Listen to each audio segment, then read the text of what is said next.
I would like to thank the President of Belarus, Alexander Lukashenko, and all participants in this work and training of Russian and Belarusian military personnel for good organization, skillful work, and clear actions.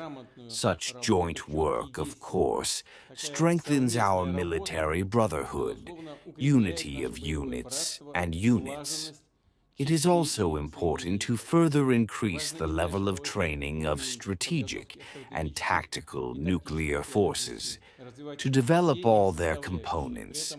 At the same time, as I have already said, we do not intend to get involved in the arms race. Our nuclear squadron will remain at the necessary level. We are doing everything that was planned decades ago. We are working in a planned manner, clearly and coherently, and thank God we are succeeding. As part of the state arms program, we plan to equip the Russian Air Force with new missile systems, both stationary and mobile-based. As you know, the Sarmat intercontinental ballistic missile has recently successfully passed tests. It has high tactical and technical characteristics and is capable of overcoming all modern and promising anti-missile weapons. We will continue to include modern nuclear submarines and airspace forces as part of the Navy, as well as new and modernized strategic bombers. Of course, we will increase the combat readiness of other types and types of troops. We will carry out training and combat missions, taking into account the experience of special military operatives, including joint training and maneuvers this year.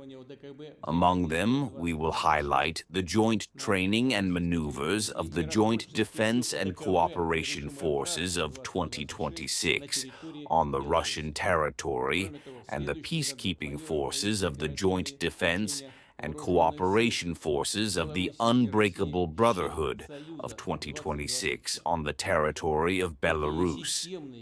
In addition, next year we plan to conduct joint training and maneuvers of the armed forces of Belarus and Russia on behalf of the Union of 2027.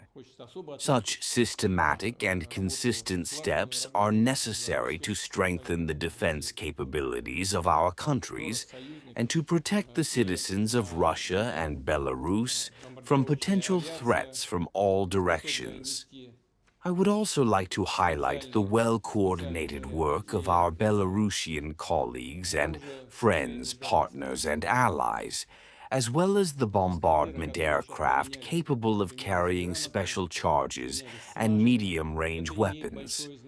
The weapons of this kind are of great importance because every minute and every second is important for the development of cooperation and for the implementation of such events as today's joint training.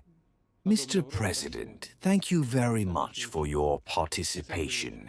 Thank you for training your servicemen, for your readiness for joint work.